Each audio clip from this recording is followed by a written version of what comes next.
Euh, Côte d'Ivoire qui va se passer demain en Côte d'Ivoire, Inch'Allah. Très belle conférence de presse de Walid Regragui au top comme d'habitude. Lundi, C'est je pense parti. que ça va être une des... Tous les joueurs aujourd'hui l'ont dit, je pense que ça va être une des CAN les plus difficiles de l'histoire. On va avoir des beaux stades. On a de plus en plus de joueurs africains qui jouent dans les meilleurs clubs au monde. Toutes les équipes nationales ont des stars. Le football africain a progressé, on l'a vu à la dernière Coupe du Monde. Et je pense que le fait justement aujourd'hui d'avoir prouvé au monde entier que l'Afrique pouvait être sur le toit du monde, avec le Maroc, avec le Sénégal, le Ghana aussi qui a fait une bonne Coupe du Monde, la Tunisie qui a battu la France. On a montré qu'aujourd'hui, voilà, on pouvait rivaliser avec les plus grandes nations. Donc ça veut dire qu'aujourd'hui, la CAN, elle est respectée. Elle va arriver à un moment où, je pense, toutes les équipes peuvent battre n'importe qui. On l'a vu encore dans les derniers résultats. Donc voilà, le groupe, on sait qu'il n'y a pas un groupe facile. Et le nôtre n'est pas facile non plus. Voilà, on sait qu'il va falloir être prêt. On va retrouver des équipes qu'on va avoir sur notre chemin pour la qualif de Coupe du Monde. On va retrouver une équipe qu'on a rencontrée avant la Coupe du Monde. Et c'était pas facile. Voilà, on va respecter tout le monde, comme je l'ai dit, et on va venir avec nos valeurs. Et si on garde nos valeurs, eh ben, je pense qu'on sera une équipe qui sera difficile à battre. Mais voilà, à la Coupe d'Afrique, tout le monde le sait. Pour la gagner, il faut être très très très fort. Non, mais je pense que comme l'a dit Achraf, tout le monde a des ambitions dans cette CAN. Mais aujourd'hui, dire qui peut gagner cette CAN, c'est très compliqué. Il y a au moins 10 équipes qui peuvent gagner cette CAN. Et il y a toujours une ou deux équipes surprises qu'on n'attend pas. Donc sur le plateau, on peut se dire que c'est compliqué pour tout le monde. Mais tout le monde a ce rêve. Et Achraf là, avec les joueurs. Maintenant, moi, je me méfie plus des équipes du chapeau 2. Parce que voilà, c'est celles qui vont être le plus motivées. Parce que celles du chapeau 1, pratiquement, elles ont toutes vécu un mondial il y a un an. Toutes les autres équipes, ça fait 2 ans qu'elles attendent cette CAN. Que ce soit l'Algérie, l'Égypte, la Côte d'Ivoire, le Ghana, même si elle a participé, mais qui n'a pas eu une Coupe du Monde comme la nôtre, le Mali, l'Afrique du Sud, il y a beaucoup d'équipes le Mali, qui sont prêtes à venir pour gagner. Elles ont perdu les barrages. Elles l'ont encore en travers de la gorge. Donc ces équipes-là, je pense que c'est les équipes les plus compliquées. Mais nous, voilà, comme celle du chapeau 1, comme la Tunisie, comme nous, comme le Ghana, comme le Sénégal, on est des équipes qui vont être encore plus attendues parce qu'il y a un an, tout le monde nous a vus à la télé. Mais moi, je sais très bien où je mets les pieds. L'Afrique, je connais très bien. Il n'y a personne aujourd'hui qui peut dire tel pays peut gagner cette CAN. Aujourd'hui, en tout cas, pour moi, tout le monde est au même niveau. Allez-y. C'est pas une finalité pour moi. Je prends pas des jeunes pour prendre des jeunes, même si j'ai dans un coin de ma tête de toujours servir le pays pour l'avenir. Il y a des échéances qui vont arriver pour le Maroc, que ce soit en 2025 ou en 2030. Donc voilà, mais on les prépare doucement, mais ils ont leur place dans ce groupe, comme beaucoup d'autres. Maintenant, voilà, nous on sait très bien que l'équipe A marocaine, c'est toujours les résultats. Ou même peu importe la nationalité du pays, c'est de gagner. Et donc ces jeunes, s'ils peuvent nous aider à gagner, tant mieux.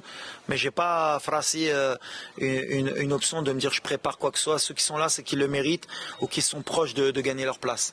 Mais on le sait, hein, j'ai dit, hein, les Ivoiriens, je les connais. Hein, on a joué contre eux quand j'étais joueur. On les a rencontrés plusieurs fois, que ce soit en qualification de Coupe du Monde, que ce soit en Coupe d'Afrique. Personnellement, moi, je les ai joués en 2006 avec la génération Drogba.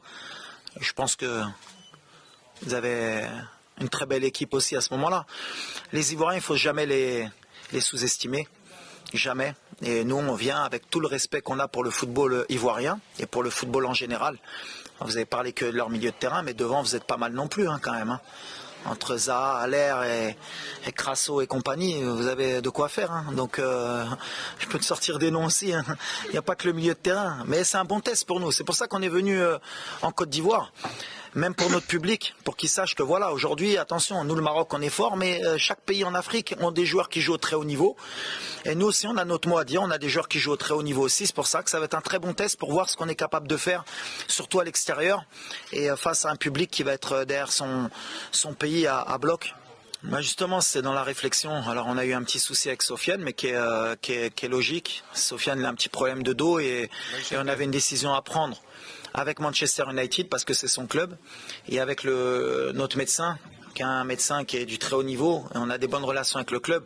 Faire voyager Nordin avec le dos qu'il a, et il peut risquer à tout moment de se blesser gravement, c'était plus intelligent pour nous de le laisser encore dans son club, comme au dernier rassemblement. En plus, il vient de gagner sa place, qu'il puisse gagner du temps de jeu, parce que les matchs qui nous arrivent seront beaucoup plus importants au mois de novembre ou pour la CAN que de le faire voyager. Et en même temps, comme je dis, tout mal a un bien, ça nous permet justement de revoir les options, parce qu'on ne veut pas être tributaire d'une absence au dernier moment de Sofiane et qu'on n'ait pas les solutions.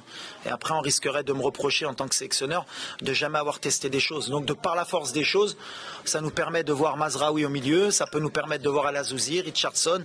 On a des options, on va prendre la meilleure possible pour l'avenir. Après, il y a aussi le cas Ziyech, comme ça on aura réglé les deux cas. Hakim qui est encore une petite raideur au mollet.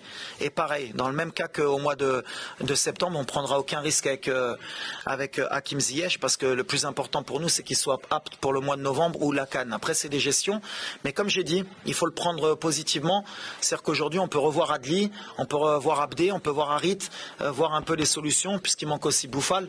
Comme ça, ça nous permet d'avancer. Donc, pour moi, je suis très heureux justement de ces absences, mais s'il y a des entraîneurs qui seraient malheureux, moi je suis content parce que c'est des matchs amicaux, ça nous permet de voir d'autres solutions. Donc voilà. Mais Hakim, j'ai tenu qu'il soit là avec le groupe parce qu'au mois de septembre il n'était pas là, donc il a une place importante avec les joueurs, avec le groupe, et c'est important qu'il sente l'odeur aussi de ce match et de l'équipe.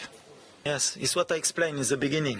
The first question is about the group stage, you know, and I said in the Africa Cup now you have every team can win this Africa Cup, you know, also South Africa, because the last time when I'm traveling in South Africa, I lose this game.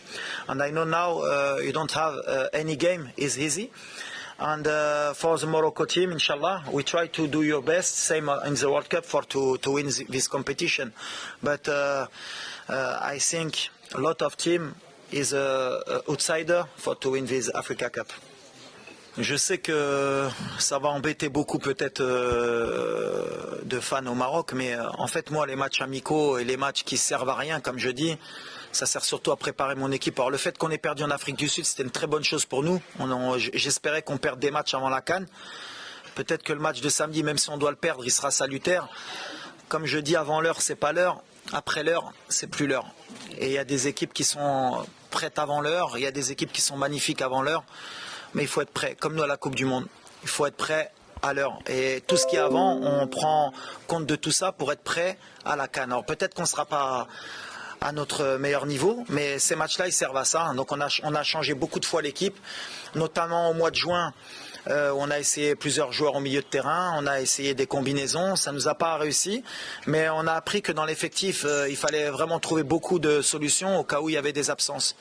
Donc voilà, aujourd'hui encore, on est dans ce genre de choses, puisqu'il n'y aura pas Bouffal, il n'y aura pas Mrabat, il n'y aura pas Ziyech, et ce ne sera pas une excuse pour samedi. Ceux qui prennent la place de ces joueurs-là doivent me prouver à moi et au peuple marocain qu'ils sont capables de pallier ces absences et d'être des titulaires en puissance. C'est à ça que servent tous ces matchs. Après moi, gagner tous mes matchs avant la CAN et me faire sortir au premier tour, ça ne m'intéresse pas. C'est important pour nous. Et d'ailleurs, beaucoup de gens ont vite oublié parce qu'on a fait une grande Coupe du Monde, mais ça a été un de nos plus gros absents. C'est un joueur sur qui je comptais énormément dans l'équipe pour débuter ou pour rentrer comme super sub. La seule chose que je peux dire sur Amine, c'est bravo à ce garçon, parce qu'il a eu une des pires blessures qu'on peut avoir un footballeur.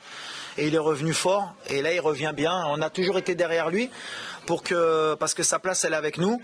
Et je lui avais dit que l'absence en Coupe du Monde, il devait s'en servir pour venir et nous aider à la Coupe d'Afrique pour être un des meilleurs joueurs. Je pense qu'il a pris à cœur ce challenge, il revient fort. Je pense qu'il débutera demain. Et on espère voir le meilleur de Amine parce que c'est un joueur talentueux et il le mérite. Bon. Mais en fait, j'ai fait une grosse bêtise, moi, à la Coupe du Monde. J'étais pareil, j'étais avec le public, je suis parti, j'ai dit on peut tout gagner. Si on n'est pas roi du continent, on ne peut pas être roi du monde. Là, j'étais un peu dans mon délire. Entre-temps, je suis redescendu un peu sur terre. Je pense que ça va être très difficile pour nous de gagner la CAN. On ne sera pas favori. Comme j'ai dit, je pense que les équipes du chapeau 2, ceux qui n'ont pas vécu le mondial, parce que moi, si je n'avais pas vécu le mondial, je serais pendant 1 an, 2 ans à motiver mon groupe à dire on va aller à la Coupe d'Afrique pour effacer tout ça. Ces équipes-là, elles me font plus peur que les autres. Mais nous, en Afrique subsaharienne, Ça a été toujours compliqué pour le Maroc. Je ne sais même pas si on a été en demi-finale dans notre histoire, mais peut-être. La Coupe d'Afrique, ça a toujours été difficile pour le Maroc. On n'a qu'une Coupe d'Afrique. Ça fait longtemps qu'on n'a pas vu les demi-finales. Je crois que la dernière fois que le Maroc a fait demi-finale, je crois que j'étais joueur, j'avais des cheveux. Donc aujourd'hui, on n'est pas favori. Et je m'excuse auprès du peuple marocain parce que c'est vrai que j'étais parti. Je disais si on ne fait pas minimum demi-finale.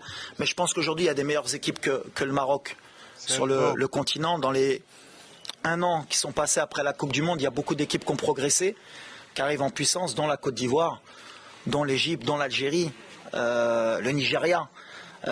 Beaucoup d'équipes qui n'ont pas été à la Coupe du Monde. Je pense que c'est elles qui sont favorites. Nous, on va essayer de se battre. Comme vous avez dit, vous avez parlé de premier tour. Déjà, on va essayer de passer le premier tour. Et après, Inch'Allah, comme on dit, si Dieu est avec nous, pas après pas. Mais aujourd'hui, le Maroc n'est plus favori de la Coupe d'Afrique des Nations.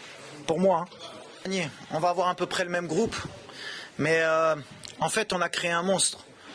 Le fait d'avoir fait demi-finale, on a, je pense, fait soulever des montagnes à tous les pays africains. Maintenant, tout le monde a faim. Tout le monde se dit que c'est possible. On voit que grâce au Maroc, il y a beaucoup de pays qui ont récupéré des binationaux. Et avant, ils hésitaient. Maintenant, ils viennent jouer pour leur pays, pratiquement tous. Tout le monde va vouloir faire tomber le Maroc. Tout le monde rêve de faire tomber le Maroc. Je pense qu'il y a même des pays, ils ne dorment pas. Ils espèrent jouer contre le Maroc pour nous battre. Donc tout ça fait que ça va être très compliqué pour nous. Parce que quand on a attendu, c'est très très dur. Et je le sais très bien. C'est pour ça que je dis qu'on n'est pas favori. Après, s'ils oublient tout ça et qu'ils nous permettent d'être à notre meilleur niveau et de nous laisser passer, nous on va prendre, on va être prêt pour ça. Mais ça va être très compliqué. Mais on va se battre, comme d'habitude.